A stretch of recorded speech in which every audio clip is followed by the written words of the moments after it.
दोस्तों, जैसा कि आप जानते हैं कि अक्षय तृतीया के दिन गोल्ड खरीदा जाता है, लोग इन्वेस्टमेंट करते हैं और ये सब इसलिए किया जाता है क्योंकि इसके पीछे की ये मान्यता है कि इस दिन ली हुई चीज कभी कम नहीं होती। लेकिन क्या आप जानते हैं कि इस दिन ऐसे शक्तिशाली अवतार का जन्म हुआ जिन्होंने धरती पर अन्याय के खिलाफ लड़ाई लड़ी। इतना ही नहीं, इस दिन से जुड़ी कुछ ऐसी कथा और कहानियां हैं जो शायद आपने कभी सुनी ही नहीं होंगी।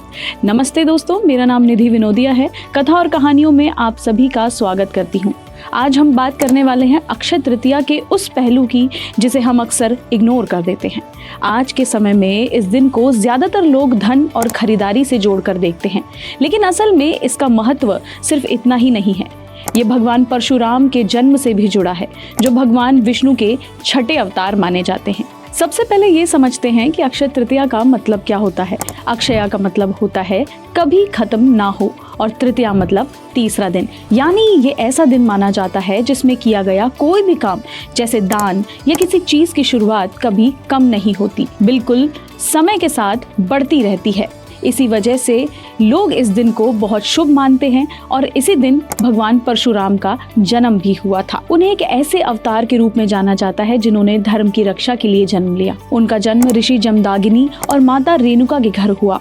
बचपन से ही उन्होंने तपस्या की, अनुशासन का पालन किया था। कहते हैं कि भगवान शिव ने उन्हें एक दिव्य परशु यानी कि कुल्हाड़ी दी थी और इसी वजह से उनका नाम परशुराम पड़ा। उस समय के राजा निर्दय हो गए थे और लोगों पर अत्याचार कर रहे थे। तब भगवान विष्णु ने परशुराम के रूप में अवतार लिया ताकि धरती को अन्याय से बचाया जा सके।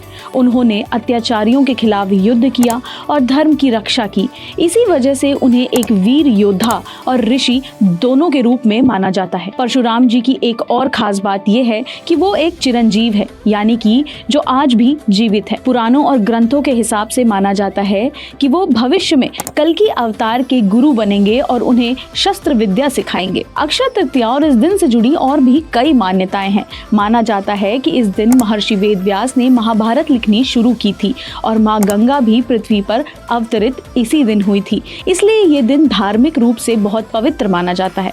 तो दोस्तों, अगली बार जब आप अक्षय तृतीया मनाएं तो सिर्फ खरीदारी तक ही सीमित मत रहिएगा।